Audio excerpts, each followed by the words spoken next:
Kung may mga pagkaing masasarap ngunit matataba, maaalat at sobrang matamis na tiyak magdudulot ng stroke, diabetes, heart attack at sari-saring komplikasyon sa ating katawan, may mga pagkain din naman na hindi lang safe kundi gamot mismo sa ating mga karamdaman. Iyan ang napatunayan ni Mirna Arcega, may-ari ng Tree of Life Wellness Center na nagsusulong ng natural healing process at lifestyle modification.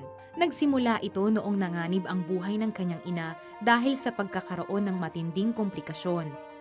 Mayroon itong kidney at heart failure, barado at nababalutan ng taba ang mga ugat at 50 taon na ring diabetiko. Hindi na hinintay ni Mirna na tuluyang igupo ng sakit ang kanyang ina. Bilang registered nurse, naghanap siya ng paraan na makapagpapagaling sa karamdaman ng ina. Isang kamag-anak ang nagrekomenda sa kanya ng juicing therapy. So sinubukan ko sa mother ko at nabigla ako na nakalakad siya ng walang operasyon at hindi na niya kinakailangan pang mag-dialysis. Chinage namin ang kanyang lifestyle at pinainom namin siya ng juicing therapy, mga juice. Ang juicing therapy ay isang natural na pamamaraan ng pag-inom ng katas ng organic na prutas at gulay upang palakasin ang natural immune system ng ating katawan. Fruits, they are cleanser, and vegetables, they are regenerator, they are healer, nourisher. So, kailangan natin ng nourisher. Kaya may sakit ng isang tao dahil yung cells nila patay na siya. So, binubuhay natin. So, through taking every hour na regenerators and nourisher and cleanser, nililinis, tinaalis ang mga toxins, nagkakaroon ng kagalingan.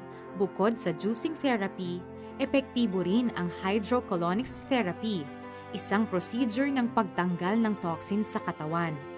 Mayroong maliit na tubo na ipinapasok sa ating katawan. Dito padadaanin ang filtered water patungo sa ating bituka.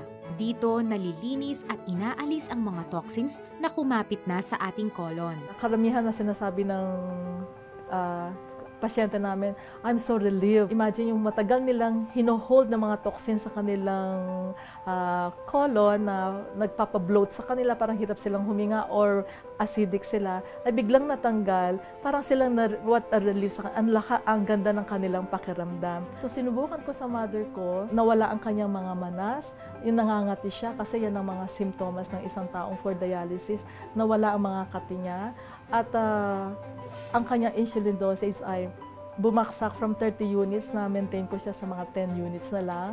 So, hindi na kami napunta sa mga doktor.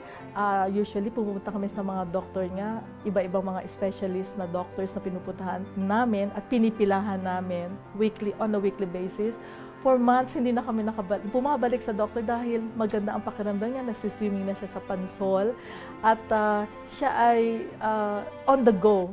Dagdag pa sa dapat tandaan ng mga nais sumailalim sa ganitong diet, ang mga prutas at gulay ay dapat munang ibabad ng 5 minuto sa tubig na may asin at patak ng kalamansi. Pwede rin sa baking soda na may tubig upang maalis ang mga chemical o pesticides. Ayon pa kay Mirna, mainam din na magtanim sa sariling bakuran ng mga gulay, herbs at prutas. Kod sa mas convenient ito na pagkakakitaan din ito. Healthy ka na, kumita ka pa. Tunay nga na ang susi sa magandang kalusugan ay matatagpuan sa Biblia. Genesis 1 verse 29. Then God said, Behold, I have given you every plant yielding seed that is on the surface of all the earth, and every tree which has fruit yielding seed. It shall be food for you.